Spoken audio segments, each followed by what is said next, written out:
Basketball fans, what is up? And welcome to another episode of the All Basketball Podcast, coming to you on November 6th. Obviously, it's November, it's basketball season, and this time it's not NBA related, not college related. Back on the high school front, high school related. Got a guy here I've known for a long time, Coach Welsh, who just transitioned over to Decatur High School to talk to me about the 24-25 season at his new destination and just get his outlook and goals for this new season right around the corner for us. Coach Welsh, how you doing? Good talking to you again. Hey, doing well. Appreciate you having me on. Same here, man. Thanks for taking the time to speak with me. Get right to it.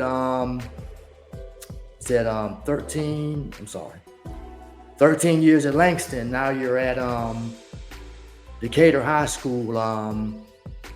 Just what are your thoughts on the move and everything and how everything played out?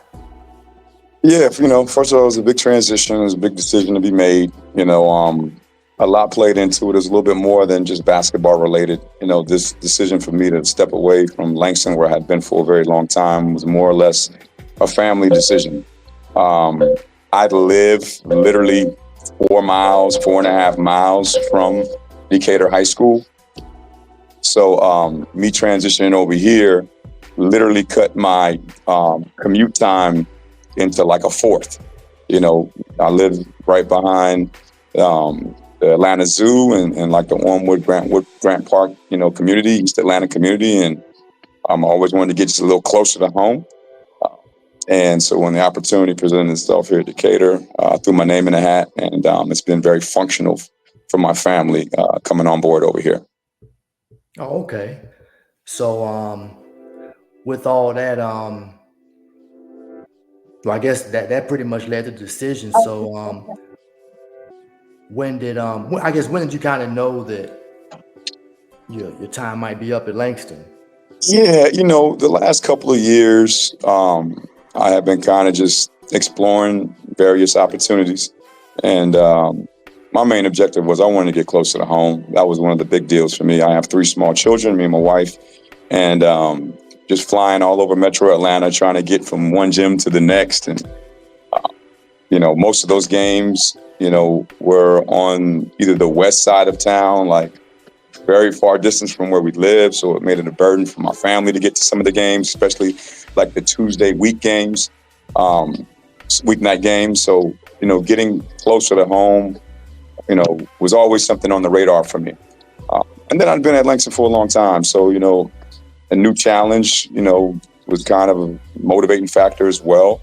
To step into like just a new spot, I was very excited about that. And so that was a big part of it. Several important announcements to make it. Okay. Hold on one second here. Yeah. For 11th grader. So, as you said, that made it Decatur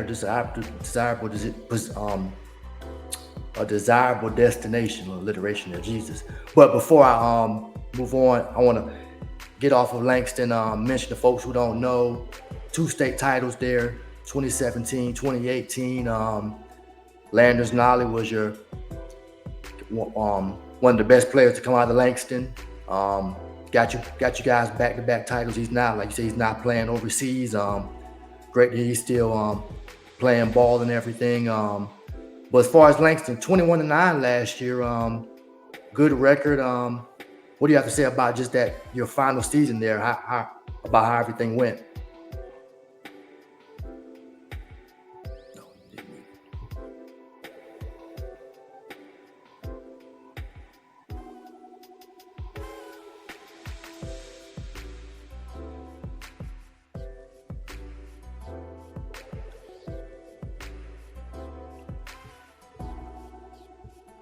Yeah, I was just basically 21-9, your final season at Langston.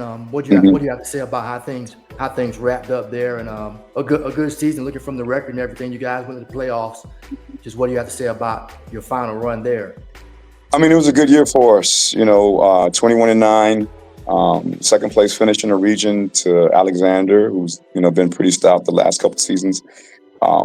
Made it to the Elite Eight of the state playoffs, and just came up against a very formidable Jonesboro group that just literally beat us like we stole something at their place down there off Decatur Boulevard in Clayton County. And we just came up against a better team on that particular day. We felt like we had a group good enough to make it potentially to the Final Four, but just didn't play out that well. But I will say, very good season for us holistically. We had our senior, Brenton Schaefer, sign a full scholarship to go to the University of Tampa. And, it was a great year for us overall. Okay. Good way to leave. Obviously been nice to leave, win a championship and leave where everybody. Oh, yeah, for sure. And that was one of the things we kind of had, my staff there, we had been together for a long time. And we really, really had been in the pursuit of one more state championship while our tenure was still together. Got close a couple of times. But, hey, we put together multiple state playoff appearances. I think we had 9 out of maybe I was there 12 seasons, so 10 out of 12 seasons, and multiple deep playoff runs. And so, we went out with a bang, I will say the least. Okay, yeah. And nothing definitely wrong with that. Speaking of those Southside teams, if it's correct on Max Preps, I saw that Justin Toyo was a part of your staff. Yes, indeed. Yeah. So you were when you were an assistant at Lovejoy, he was playing there. I was covering that area. I remember those days, brother. Yes, indeed. Coach Francis. Yes, wow. It's still my guy. We still talk all the time. That's my guy. That's what's up. Yeah, real good guy. So being able to bring Toyo on staff with me. He's been playing professionally for the last 7-8 years. He just won the TBT, the $1 million tournament last year. He was on that team that won the TBT. And he had, we've been in contact. I've been watching him play collegiately during his whole run at VCU and at UTC. He's one of the best players in the history of the program at UTC. He was 3-time Defensive Player of the Year.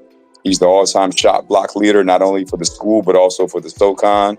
And went to the NCAA tournament a couple of times, first team all-conference guy. But he had always told me, he wanted to get into coaching once he finished up his professional career. And when I transitioned here, it was almost like perfect timing. And having him on board has just been a breath of fresh air. He's been doing a heck of a job. We have 3 big post players. And they have now a big brother mentor / assistant coach that can teach them the ins and outs of playing that post position at a high level. So it's been seamless for him to come on board with me. And I couldn't be happier about his progress as a young coach. Definitely hear that. I can hear as you express the benefits of him joining your program. As far as the this Decatur team, 20-8 last year. Tell us about some of the guys who are you're expecting things from as you move into that new position and become that. Yeah. So this isn't no rebuild type situation. I will say that, even though the team only returns 1 starter from last year's team, 1 full-time starter, which is Bryce Howson. He's he'll be a 3-year starter at the point guard position. But the rest of the team was fairly unproven. Most of these guys were role players. I think they had 5 or 6 seniors last year, and all those guys were rotation guys. So we've had a host of young players that have been able to step into the forefront here on the varsity level. And it's not a rebuild situation with that occurring, which is, kind of unique. A lot of times when you have JV guys being promoted or role player guys being promoted, it presents a lot of challenges. But this group is extremely talented. We have a very talented team. We only have 2 seniors on the team. The bulk of the team is in the junior class, the 2026 class. It's loaded. I think we have seven guys in that class on the squad. This team is bigger and more athletic than last year's team. I think last year they started 2 guys in the front line at 6'4" and 6'3", and this year we'll go 6'7" and 6'5" and 6'6", and we got multiple guys that are 6'6" or taller. And so we have a much more athletic, longer team, which gives us a lot of versatility with how we want to play. In terms of, specific personnel, I've already mentioned Bryce Howson. He's an all-region guy at that point guard spot. He's a seasoned point guard, starting since his freshman year. He's just in a situation now where he's going from being more of a game manager to being a guy in the forefront, a featured player, and expected to do a lot more offensively. And he will do that offensively.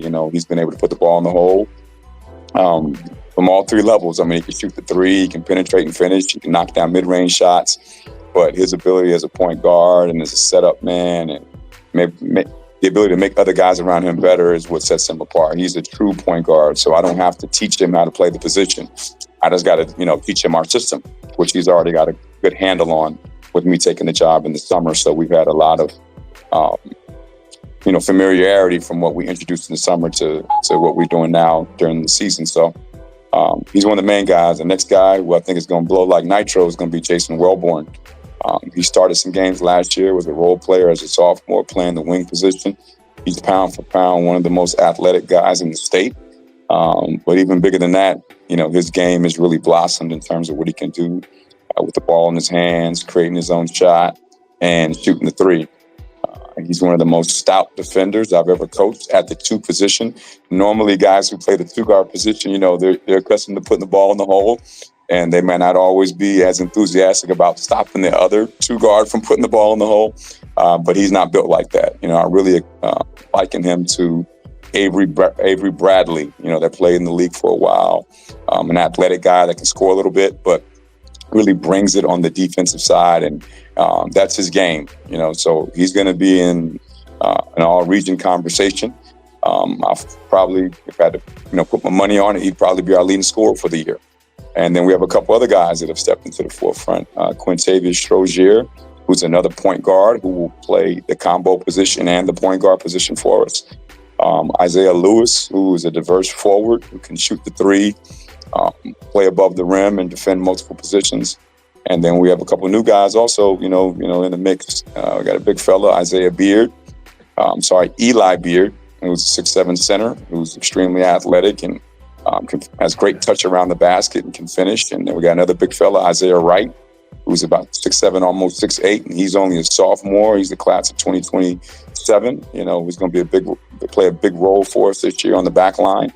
And then we have another guy, Hayden Mikes, who's a knockdown shooter and kind of a glue guy for us who we expect to get big minutes out of. So, yeah, we got an array of guys. We feel like we have a lot of depth. I have a senior who's going to play a lot of minutes for us at a couple of different positions. His name is Eli Watkins. He's like 6'1", 6'2", knockdown shooter, but can play some two, can play some three, and he's a strong, stout guy. Can play a little bit of four depending upon the matchup. So, we got some guys in the rotation that can play multiple positions and give us some versatility, along the front line and the backcourt. So we're very excited about the personnel we have this year. Okay. Region and schedule. I was looking over it. So you're coming up to Gwinnett County quite Yes. a bit. Kind of playing all over as I've known you to kind of do. So what are some of your thoughts on region competition and some showcases or tournaments you may be in? Yeah. We try to give the guys an opportunity to play in front of college coaches and recruiting services. So that's kind of how we build the schedule, with stepping away from traditional 3-game tournaments and more or less moving into the space of playing more showcase games and showcase events and single-off tournaments where we know there'll be, a lot of buzz generated around those events. And, we have a talented group that can compete on that level. And so that's why we're playing the type of schedule we're playing. Let's best believe if our personnel didn't designate us playing some of these non-region games, we'd be switching some things up. But we have a very athletic, very talented group. And so, yeah, they're going to play against some of the top dogs in the state, regardless of classification. And hopefully, my goal is always to try to be plus 500 in those non-region showcase events. And I think we can achieve that feat with this group as well. Okay. How are you region? Are you you guys in the Region 4, 5A? Okay. Region 4. So it's a very tough basketball region with Tri-Cities and Woodward Academy kind of leading the pack, at least in terms of the preseason polls. Both of those teams are ranked inside the top 3 in our classification, and they're in our region. Teams I'm very familiar with, coming from that side of town, South Fulton, and both of those teams are South Fulton teams. Very familiar with those coaches as well. So it'll be some friendly rivalries renewed, and I'm excited about that personally.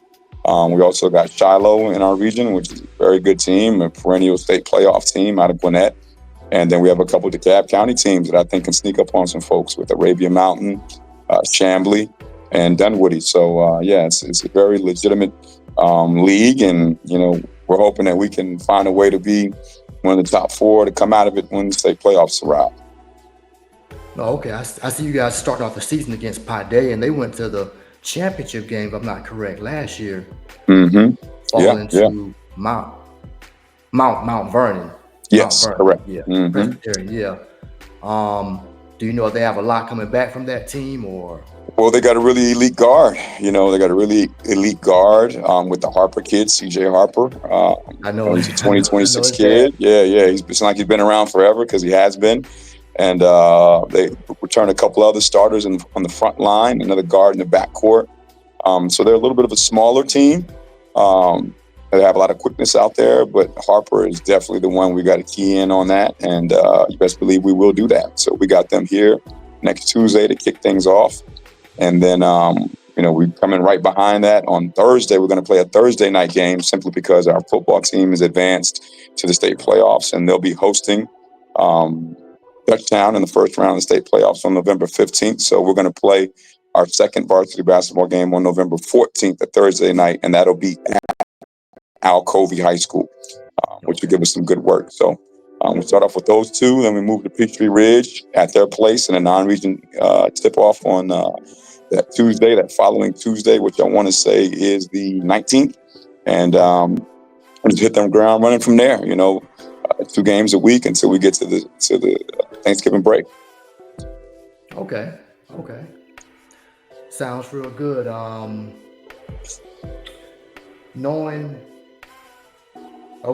known.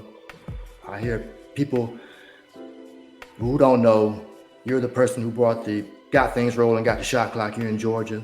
Some states still trying to get. I know Alabama's trying to make a push for it. I know a guy. I don't know if you know, guy Derek Williams does a lot in the Alabama. Montgomery. I'm not sure which area, but I listen to other shows, and he's on there, and he wants to get that there in Alabama. They're trying to push to get that, to get up to catch up to modern times. Speed. But Mm-hmm. Is there anything else you're trying to change? No, not particularly right now. The shot clock initiative and proposal I did years ago, that was my baby. I worked on that for like 3 years after the state championship runs. And to be honest, I'm good on any other initiatives right now or rule changes. I think GHSA has done a great job of adjusting a couple of other rules post shot clock approval, mainly the closely guarded 5-second count on a ball handler, because you cannot play, to make a high school kid play against the 5-second count. The shot clock and a game clock is a bit too much, and they don't do that on any other level. So they have adjusted that rule where now the closely guarded count will not start unless you're just holding the ball. If you have a live dribble and you're handling the ball, there is no closely guarded. You do have to play against that 35-second shot clock, though. So the state changing that rule last year on an experimental basis, and then going ahead and setting it in stone this year will make the game a lot more seamless going forward. But as far as any new initiatives I have none except to try to get Decatur High School into, that March 8th, 9th conversation. That's, literally my lone goal right now. Definitely. Oh, that's good to hear then. Yeah, because they have a 5-second. We need a 5-second rule. Then if we got a shot clock, they have to shoot. So yeah, that don't make no sense. Nah. It's a little too much. They got that part right. So, there have been rumblings around a block charge circle in high school basketball. I think there is a place for it, but just somebody else will have to take the bull by the horns on it, because that's not going to be my deal. Mm-hmm. Now I'm hearing NIL is in high school. What are your thoughts on that? Yeah. I mean, NIL in Georgia has been approved. The governor kind of went ahead and pressed the green light on that one, and so that would streamline into GHSA hoops and football and every other non-revenue sport. Um, I have a couple of players on my team that are big-time players in some of our other sports. I have a starting forward, Isaiah Lewis. He's one of the top 100-meter swimmers in the state. He's already committed to the University of Georgia for a full scholarship to swim, and he's a 2026 guy. And so guys like that are playing other sports or maybe basketball. They've kind of ascended to one of the top dudes in their class in the state, may get opportunities for NIL. But I think, deservedly so. That's an individual feat, and it's an individual kind of reward for your talent and your body of work. And hey, I'm all for it. I just hope that things can just be kind of policed the correct way. And that's going to take a lot of people involved to do that. But yeah, I am pro NIL. And hopefully down the line, we'll have some guys that, reach that cusp. Okay, because if you don't mind explaining to me, okay, so you're in high school. What is your name, image, and likeness? Are you doing have you got to deal with a local fast food chain where you get a commercial or some hotels? Is it that deep, or is it not like that? Yeah, it could be that deep. Yes, indeed. It could be any of those things. You could be, individual business soliciting your name, image, and likeness for marketing.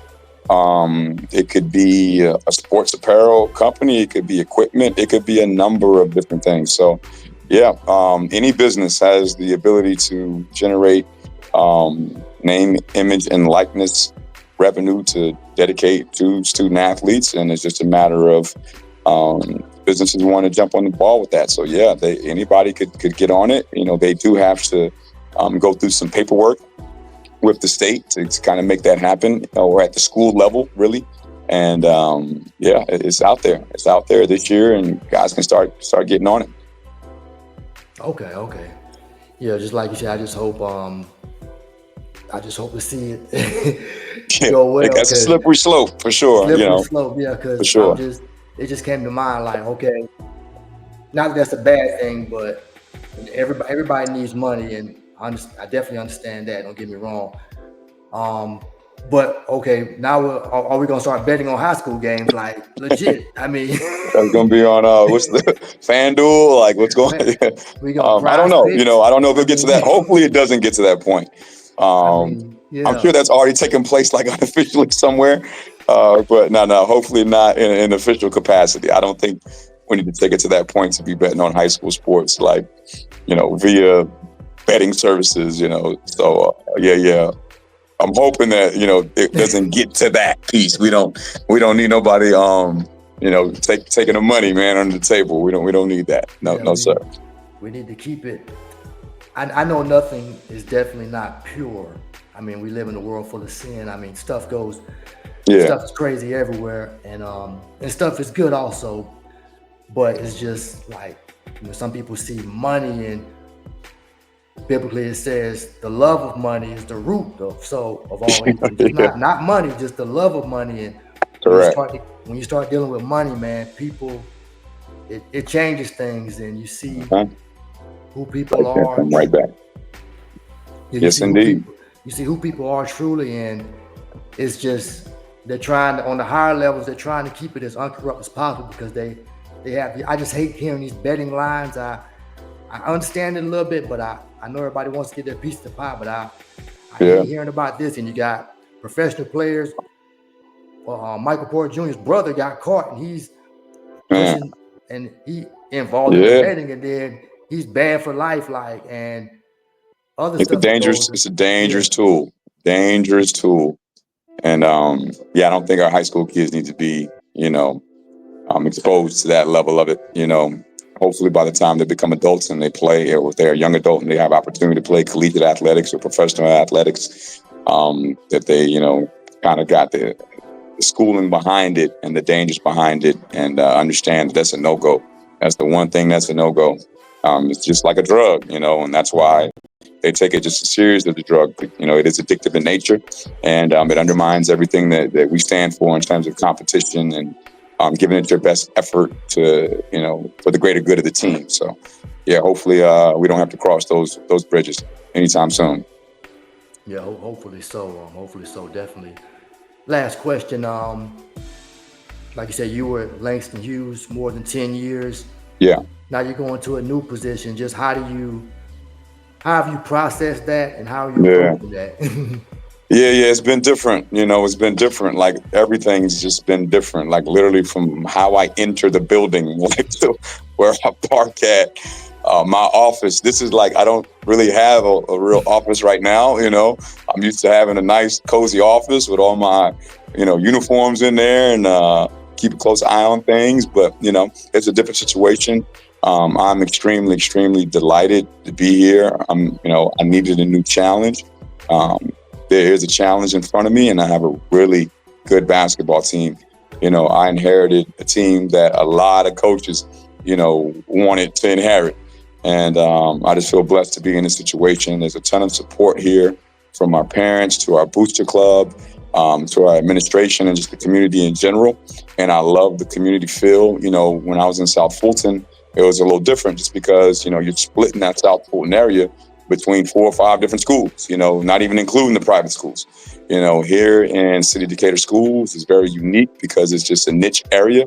It's only 4 by 4 square miles, and we don't compete with anybody for the kids in this district. So it's unique in that facet, but I love it. I absolutely do. And I'm excited to finally get to the point today when we can play another team and then get some work against some other bodies, because we've been practicing. I think we've had 16 practices. And it's time for us to bang bodies with other folks. So the guys are excited about today's opportunity in our scrimmage game versus Reed Ann. The game is going to be played here at Decatur at 7:30 p.m. And hey, it's just a scrimmage game, and we're going to, you know, take it as such. This is not a real game, so you know, winning is not the priority here. It's really about just getting some quality reps and see how things, you know, go against an opponent.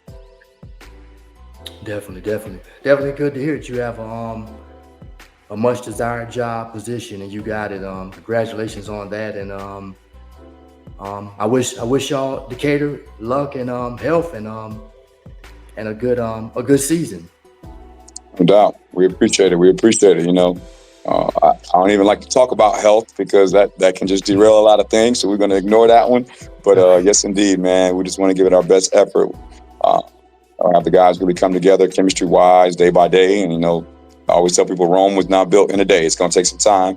And so I think, you know, when the rubber hits the road, the group we have will be prepared to make a deep run. And that's just the whole deal. I'll be honest, I'll let the cat out the bag. The whole challenge for us this year and our team motto is, you know, Elite 8 or bust. You know, the team has been to the Sweet 16 multiple times in the last few seasons, but they have not been able to get past that second round. And we feel like we have enough personnel to get past that second round. And I'm putting the pressure on them right now. You know, that's what we're trying to do, get out that second round.